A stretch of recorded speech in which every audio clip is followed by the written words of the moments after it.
রুকু সিজদার পরে যদি আল্লাহ কাউকে রুকু সিজদা করার হুকুম দিতেন, তাহলে তোমাদের প্রত্যেকের মায়ের পায়েতে সিজদা করার কথা আল্লাহ বলতেন, কিন্তু আল্লাহ বলেননি।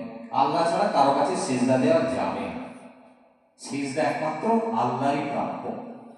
কিন্তু মা বাপের প্রতি যে দায়িত্ব, কর্তব্য, এই এহসান কথাটা আল্লাহ এখানে ব্যবহার করেছেন। এহসান করতে হবে মা বাবার প্রতি। আর কি বলেন? ওয়াবিদাল কুরবা ওয়াল ইয়াতামা ওয়াল মাসাকিন ওয়াল জারি যিল কুরবা ওয়াল জারিল জুনুব ওয়াস সাহিবিল জাম। আল্লাহ বললেন যে পিতা মাতার পরে তোমাদের ঘনিষ্ঠ আত্মীয়, ঘনিষ্ঠ আত্মীয় ভাই বোন, চাচা চাচি, নানা নানি, দাদা দাদি, ফুপু ফুপু, এই রক্তের সঙ্গে সম্পর্ক যে আত্মীয়, তাদের প্রতি তোমাদের দায়িত্ব, কর্তব্য আছে। আমাদের কোনো অনুষ্ঠান হলে যদি নিকট আত্মীয়দের সঙ্গে, রক্তের সঙ্গে সম্পর্ক এমন আত্মীয়দের সঙ্গে যে কোনো কারণবশত যদি মতের অমিল হয়, আমাদের অনুষ্ঠানে তাদেরকে বাদ দিয়ে দূরের সম্পর্কের আত্মীয়, বন্ধু বান্ধব নিয়ে আমরা কাজ মিটিয়ে নিই। এটা এহসান হলো না, এটা ঠিক না। হতে পারে আপনার সঙ্গে আর একজনের, আপনার সঙ্গে আমার মতের কোনো জায়গায় অমিল থাকতে পারে, কিন্তু তাদের যে হক, আত্মীয়দের যে হক, সেই হক পালনে আমরা বাদ দিই।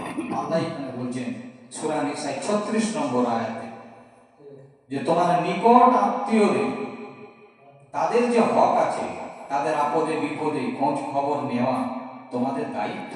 তোমরা উম্মতে মুসলিমা, তোমরা খাইরা উম্মাহ, তোমাদের অনেক দায়িত্ব।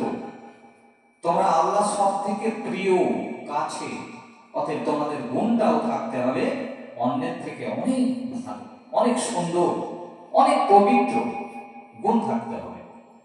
তা এই গুণ তার মধ্যে দেখা যায় অনেক কষ্ট দেয় আত্মীয় পরিজন বর্গরা, অনেক কষ্ট দেয়, অনেক পেরেশানির মধ্যে থাকে। তা সত্ত্বেও কিন্তু দেখবেন কেউ কেউ আছে এগিয়ে গিয়ে বলে যে ভাই, ও যা হয়েছে সে হয়েছে, আমার ছেলের বিয়ে, আমার মেয়ের বিয়ে, আমার বাড়িতে এই অনুষ্ঠান, তোমার দাওয়াত রইল, তুমি এসো ভাই, তুমি আমার নিজের লোক, তোমার সঙ্গে আমার রক্তের সম্পর্ক, তুমি এসো। কেমন এইরকম দেখবেন, এইরকম মানুষের অভাব নেই। তারপরে আল্লাহ কি বললেন? তোমার ঘরে দেখ চেপেছে, তোমার মা বাপ আছে, তোমার ভাই বোন আছে, আত্মীয় পরিজন বর্গ আছে, তুমি কি এতিম মিসকিনদের খোঁজ রেখেছো? এই আয়াত আলো যে ওয়াইতিম মিসকিন, তাদের খোঁজ রেখেছো কি তুমি? এতিম স্বভাবতই গরিব, মিসকিন গরিব, দরকার। আমার স্ট্যাটাস আছে, আমার বন্ধু বান্ধব, আত্মীয় স্বজন, তারা সব মানে একটা কেউ কেটা মানুষ, তাদের সঙ্গে আবার ওই এতিম মিসকিন, ওদের কাপড় চোপড়েরও ঠিক নেই, আর নেই, পাশাপাশি বসে খাওয়াবো, এ আমার বন্ধু বান্ধবরা সব মেনে নেবে।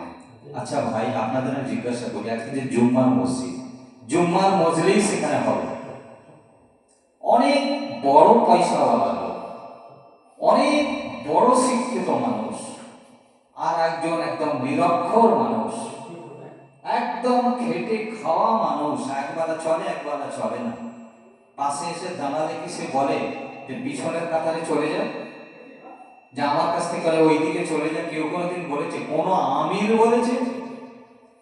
কোন ইতিহাস আছে? ভারতবর্ষ শাসন করেছে অনেক বড় বড় আমির ওমরা, এক কাতারে দাঁড়িয়ে ফকির মিসকিন আমির ওমরা খানসামা সব করে এক লাইন। এর নাম হচ্ছে ইসলাম, এর নাম হচ্ছে ইসলাম। যে মানুষটাকে তুমি দাওয়াত দিলে না, যে অশিক্ষিত বলে, তার একটা ভালো পোশাক পরিচ্ছদ নেই বলে, ওটা তো তোমার দায়িত্ব ছিল তাকে একটা পোশাক দেওয়া। তুমি তো তাকে দাওনি, তুমি তো তাকে দেখোনি, তোমার জাকাতটা তাকে দাওনি, সে গরিব হয়ে রয়েছে কি করে? একজনের মা বাপ মরেছে, সে এতিম হয়েছে, তুমি তো মরে যাও, সমাজ তো মরে যায়নি। তাহলে যে দায়িত্ব ছিল সমাজে, যে আমার পাশের বাড়ির একজন এতিম হয়ে গেছে, আমাদের সবার দায়িত্ব এতগুলো লোকে, কেন কষ্ট হবে? তাকে ডেকে তার গায়ে মাথায় হাত বুলিয়ে আমরা সবাই বলবো, তুই চিন্তা করবি না, আমরা আছি, তুই কেন চিন্তা করবি, তোর কিসের চিন্তা? তোর যখন যেটা লাগবে আমাদেরকে বলবি। দেখবেন আমাদের সবার থেকে বরং সেই এতিম আরো বেশি ভালো থাকার কথা। সবাই দিচ্ছে, সবাই ভালোবাসছে, সে ভালোবাসা পাওয়াটা সবার থেকে বেশি, তার খাওয়া পড়া লেখাপড়া যা যা যা যা কিছু প্রয়োজন দেখবেন অন্যের থেকে বেশি হয়ে যাবে সবাই যদি আমরা হাত বাড়িয়ে দিই। আল্লাহ ওই কথাই বলেছেন, তাদের প্রতি দায়িত্ব আছে তোমার। তারপরে বললেন যে মিসকিন, মিসকিন কাকে বলে এ ধারণা আমাদের। শোয়ে বারাত হলে মিসকিন খোঁজ পড়ে, মহরম হলে মিসকিনের ডাক পড়ে। তো মিসকিন কাকে তাইতে জানি? মিসকিন হচ্ছে ওই মানুষ গরিব যার সংসার চলে না, অপরাণ হয়ে যায়, প্রয়োজনের তুলনায় অনেক কম থাকে, কিন্তু তার অভাবটা সে কাউকে বলে বেড়ায় না, কাউকে সে জানতে দেয় না যে আমার অভাব। পেটে তার খাবার নেই, বিনা পয়সায় পানি পাওয়া যায়, একটু পানি খেয়ে আর বোতলের শেষেতে 2-1 ফোঁটা সর্ষের তেল ছিল, সেইটা ঢেলে পানি দিয়ে ফেটে হাতে মুখে মেখে চকচক করে ঘুরে বেড়াচ্ছে। বুঝতে পেরেছেন? সে জানতে দেবে না যে আমার খিদে আছে। কথা বললে সে হেসেই কথা বলবে, যেন মনে হচ্ছে ওই একদম পেট ভরে খেয়ে। একমাত্র ভালো লুঙ্গি কি পাঞ্জাবি কি একটা কিছু কাপড় আছে, ও বাইরে বেরোনোর সময় ওইটা পরে, আবার ঘরে ঢুকে পড়ে ওইটা আজের আবার তার ছেঁড়াটা পরে। ও মিসকিন, ও কোনোদিন বলতে দেবে না। আর আপনি যদি জিজ্ঞাসা করেন ও অস্বীকার করবে, বলবে না আলহামদুলিল্লাহ, আল্লাহ আমাকে ভালো রেখেছে, ভাই এসো না একটু চা খাই, ভালো এসো না একটু নাস্তা করি দুজনকে, আলহামদুলিল্লাহ আমি খেয়েই এলাম। ও কখনো স্বীকার করবে না। তাহলে কি করে বুঝবেন ওর অভাব? তার ঘরে যেতে হবে।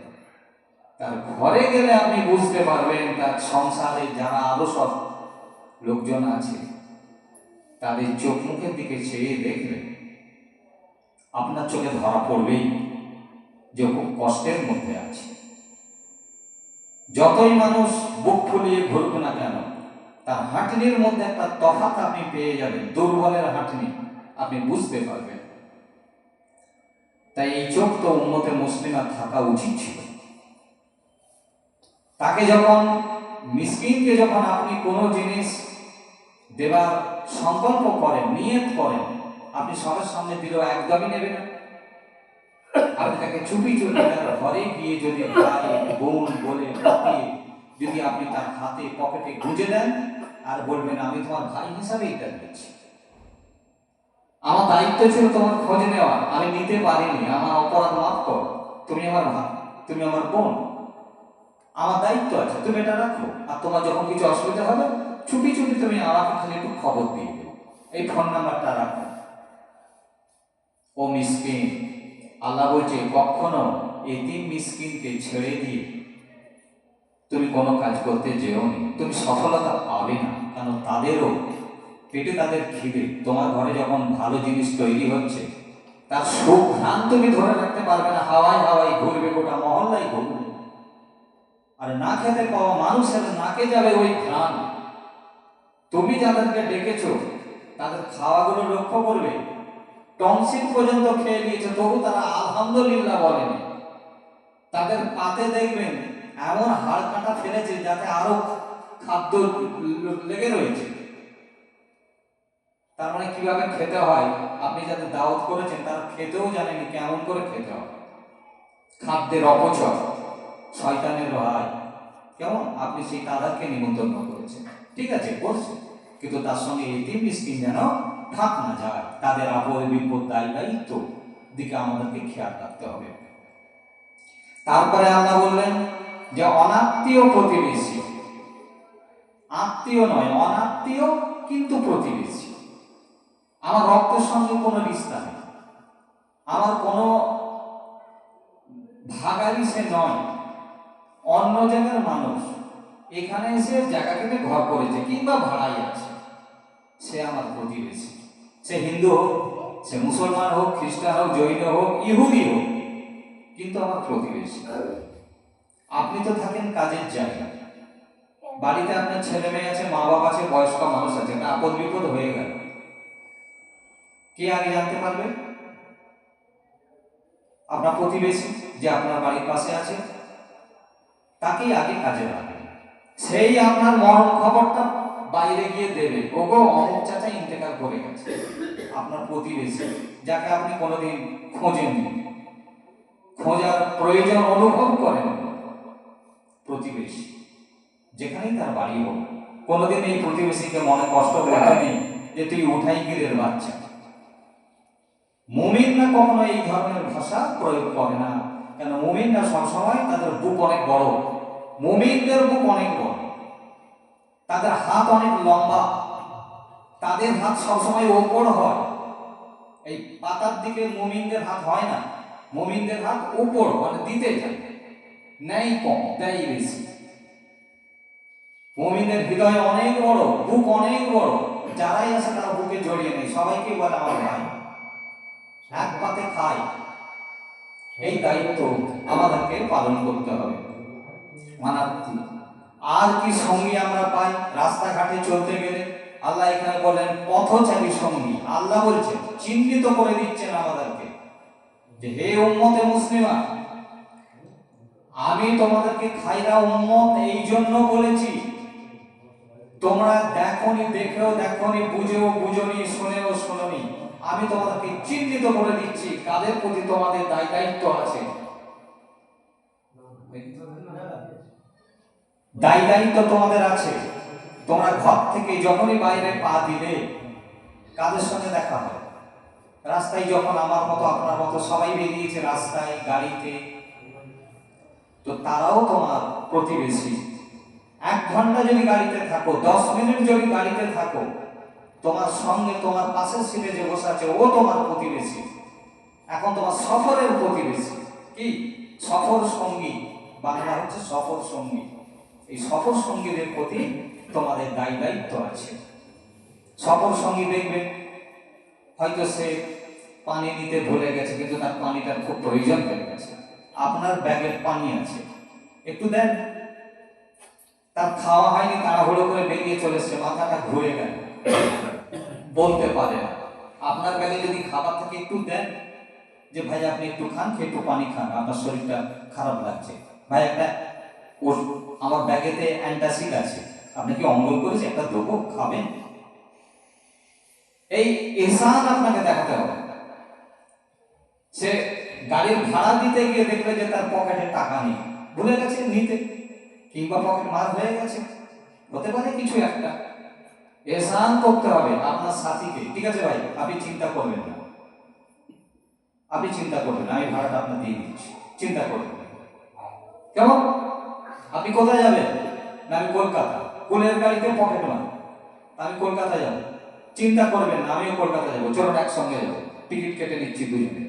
না আপনি 100 টাকা রাখুন, বলে ভাই দেবো কি করে? কিচ্ছু দিয়ে চিন্তা করতে হবে, আপনি আমার ভাই, আমি আপনাকে দিলাম।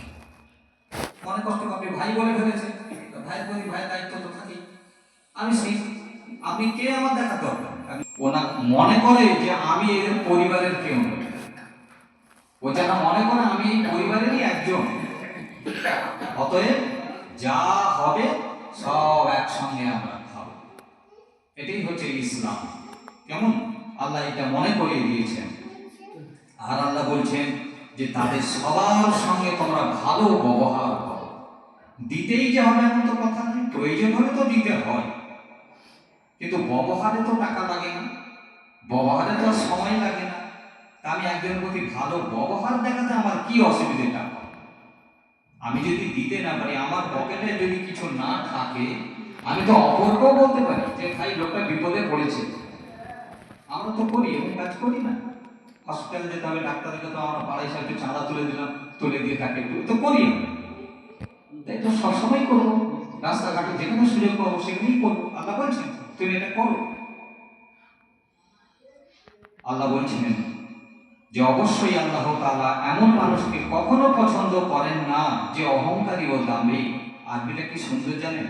ইন্নাল্লাহ ইন্নাল্লাহ ইন্নাল্লাহ, অবশ্যই অবশ্যই, ইন্নাল্লাহ লা ইউহিব্বু মান কানা মুখতালান ফাখুরা। ফাখুরা, ফাখর আল্লাহ পছন্দ করেন না।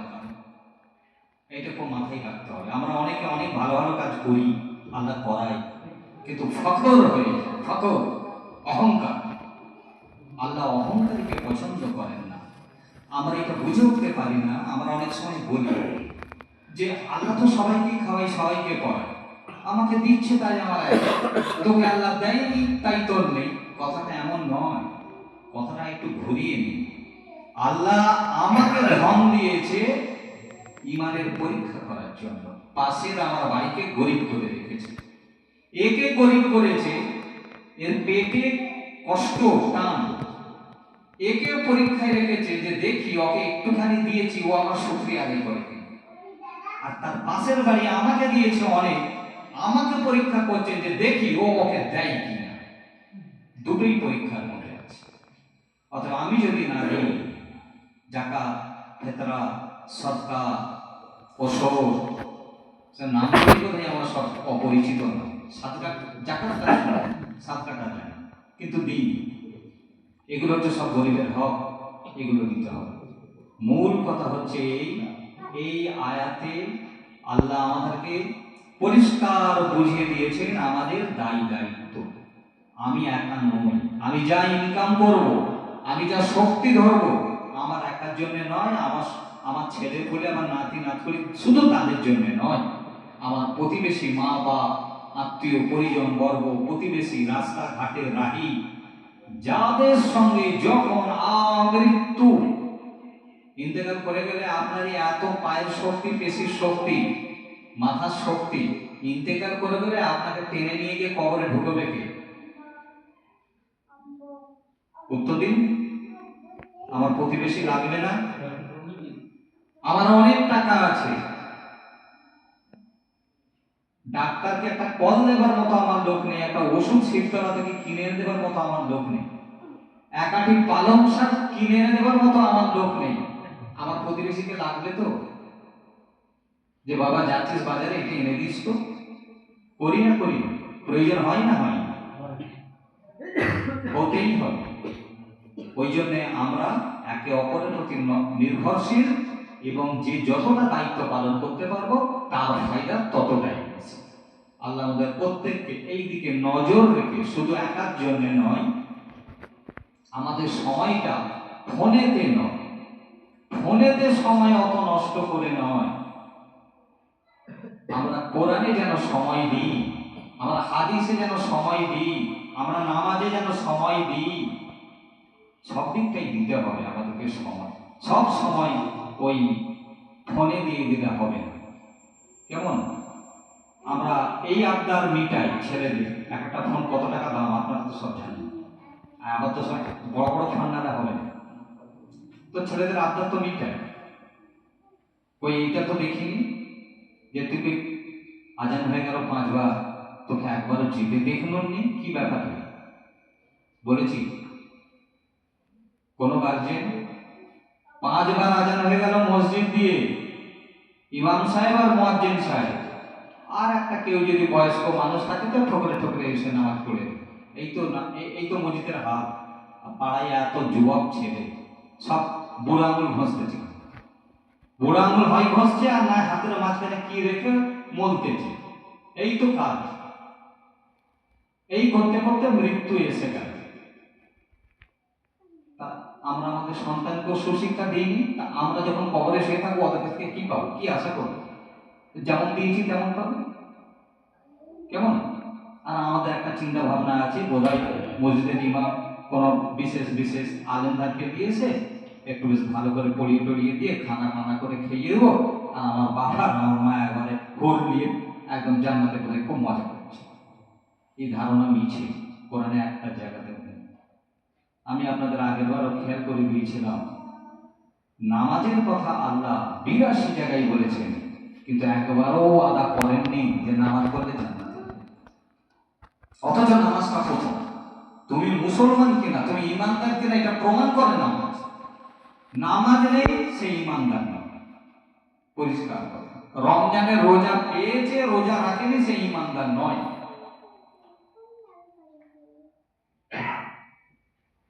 তাহলে জান্নাতের কথা আমরা কথা বলেছি, ঈমান আনবে, নামাজ কায়েম করবে, ভালো কাজ করবে। ভালো কাজ করবে, ভালো কাজের মধ্যে তার জান্নাতের ওয়াদা আছে। কিন্তু ওই ভালো কাজটা করার আগে তোমার দুটো কাজ আছে, সেটা হচ্ছে নামাজ, আর নামাজের আগে একটা কাজ আছে ঈমান। ঈমান নেই, নামাজ পড়েছে, ও নামাজের দাম নেই। ঈমান আছে, নামাজ পড়েনি, ও ঈমানের দাম নেই। ঈমানের সঙ্গে নামাজের সম্পর্ক। আর তুমি কেমন ঈমানদার, কেমন নামাজি, এটা প্রমাণ করে দেবে তুমি কি কাজ করো। ভালো কাজ করো না মন্দ কাজ করো, ভালো কাজ করো আর তুমি ঠিক আছে, কম হলেও তুমি ঠিক আছে, ক্ষমাযোগ্য, তোমার কোনো অ্যাক্টিভিটি নেই সমাজে, তুমি খালি নিজেরটাই ভাবতেছ, অসম্ভব। ঈমানদার কখনো নিজেরটাই ভাবে। বুঝতে পেরেছেন? আরেকটা কথা বলে ডিসকাস করে দিই। আপনারা যারা আওরঙ্গজেবের নাম শুনেছেন, আল্লাহর ওলি ছিল। আমরা কিন্তু ইতিহাসে পড়েছি তার মতো খারাপ লোক নাকি ভারতবর্ষের কেউ ছিল। সেই জন্য তার নাম বিকৃত করে ইতিহাসবিদরা তাকে ঔরঙ্গজেব বলে। এখন সব বইতে এখন দেখছি, আমরা ছোটবেলায় পড়েছি আওরঙ্গজেব, আর এখন দিয়েছে ঔরঙ্গজেব। নামের বিকৃতি আল্লাহ কত মানা করেছে। কোনো মানুষের নামের বিকৃতি করে ডাকবেন, ডাকতে নেই। যাই হোক, ইতিহাস এইটা অস্বীকার করতে পারেনি যে তিনি কোরআন নকল করে বাজারে বিক্রি করতেন, টুপি হাতে সেলাই করে বাজারে বিক্রি করতেন। অত বড় বাদশা তো ভারতবর্ষে আজও পর্যন্ত জন্মায়নি। পুরো উত্তরবঙ্গ, দক্ষিণবঙ্গের অনেক উত্তর ভারত, দক্ষিণ ভারতের মেজর পোর্শনের মালিক সে আওরঙ্গজেব। এত বড় বাদশা, তার কিসের অভাব হলো যে তাকে টুপি হাতে সেলাই করে বাজারে বিক্রি করে পেট চালাতে হতো? শুধু একদিনের ঘটনা বলি। সেদিন প্রচুর বৃষ্টি হয়েছে, উনি ওনার অফিসে বসে কাজ করছিলেন, করতে করতে অনেক রাত হয়েছে। তারপরেতে বাড়িতে ঢুকেছেন, দেখলেন কাজের মেয়েটা যে রাঁধুনি, সে চুপ করে বসে আছে। বলছে, হাঁকা অমুকের মা, তুমি এখনো ঘুমোওনি? বলে, হুজুর আপনি আসেননি আর আমি ঘুমিয়ে পড়বো। বলে, তাও অনেক রাত হয়ে গেছে, কাজ সাথে দেরি হয়ে গেল, তোমাকে তো বলেছি যে আমার খাবার চাপা দিয়ে তুমি খেতে শুয়ে পড়বে, তুমি আমার জন্য জেগে বসে আছো, আমাদের কাজে ঠিক আছে? তুমি খেয়েছো? বলে, না আমি এখনো খাই। আরে খেলো, দাও আমার খাবার দাও। বাদশাহ ঔরঙ্গজেব কি খাবার এলো? দুখানা শুকনো রুটি, কিছু দিয়ে খাবারও নেই তার পাতে সেই রাত্রে, শুধু দুটো রুটি। আর কাজের মেয়েকে একটু দূরে বসে খেতে বসেছে। বলছে, তুমি ওখানে খেতে বসেছো, তুমি আমার কাছে চলে এসো, দুটো আলো জ্বলছে না,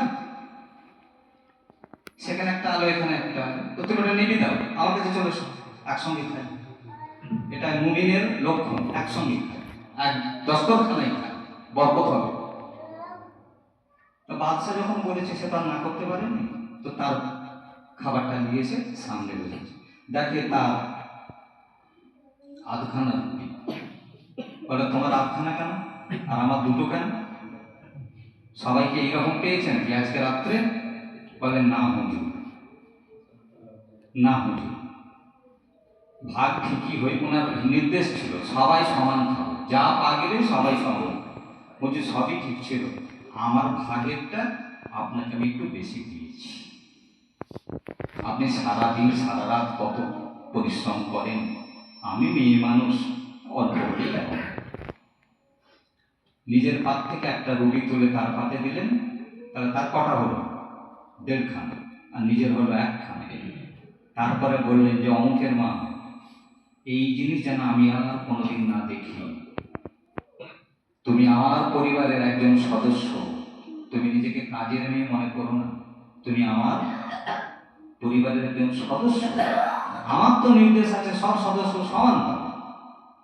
আমি বাচ্চা তো কি হয়েছে, সবাই পরিশ্রম করছে। তোমরা সংসারে করো, আমি আমার অফিসে করি, সবাই একই আল্লাহর বান্দা, সবাই সমান ভালো।